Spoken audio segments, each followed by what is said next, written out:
باقی باتوں کو چھوڑے، حضرت عمر رضی اللہ تعالیٰ کی سب سے بڑی شان یہ کہ آپ حضور کے پہلو میں آرام فرما رہے ہیں۔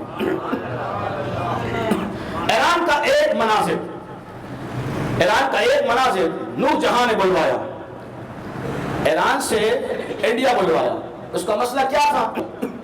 اس نے کہا بھائی آپ یہاں پر آئے اور اہل سنت سنیوں سے مناظرہ کریں تاکہ شیعت کو تقویت پہنچے، لیکن آپ توجہ سنیے گا، لیکن آپ ڈائریکٹ آگرہ نہیں آئیں گے، آپ پہلے لاہور سے ہوتے ہوئے آئیں گے۔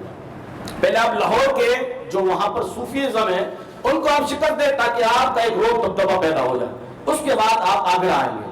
تو ایران کا مناظر چلا لاہور آیا، لاہور جب آیا تو وہاں پہ ایک صوفی بزرگ میاں میر رحمۃ اللہ علیہ تشریف فرما تھے، ان سے ملاقات ہوئی۔ ایران کا مناظر تھا، بہت بڑا مناظر تھا، تشیع کا بہت بڑا مناظر۔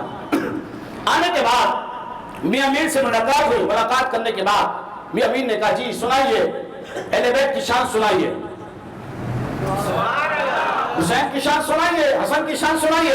اب اس نے امام حسین کی شان بیان کرنا شروع کی۔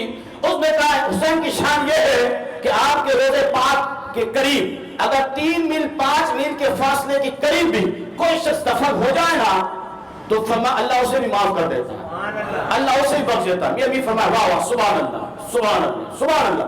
آپ نے فرمایا ایک بات کا جواب دو، فرمایا کیا؟ فرمایا یہ بتاؤ حسین ابن علی کو جو شان ملی کس کی وجہ سے ملی؟ فرمایا حضور تاجدار کائنات صلی اللہ علیہ وسلم کی وجہ سے۔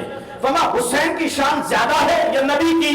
اس نے کہا بھلا یہ کیسی بات ہو سکتی ہے، نبی کی شان تو بڑا بڑا ہے، وہ کل کائنات ہے، وہ ساری شانوں کے اصل ہے۔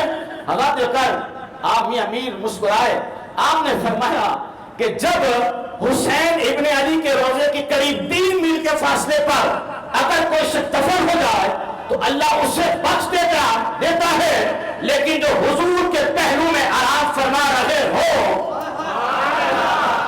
میں جو حسین ابن علی کے روضے کے 3 میل کے فاصلے پر دفن ہو جائے ہو گنہگار، اللہ اسے معاف کر دیتا ہے، اور جو حضور کے پہلو میں آرام کر رہے ہو تو تم بھی انہیں چھوڑو یا ان کی شان بیان کیا کرو۔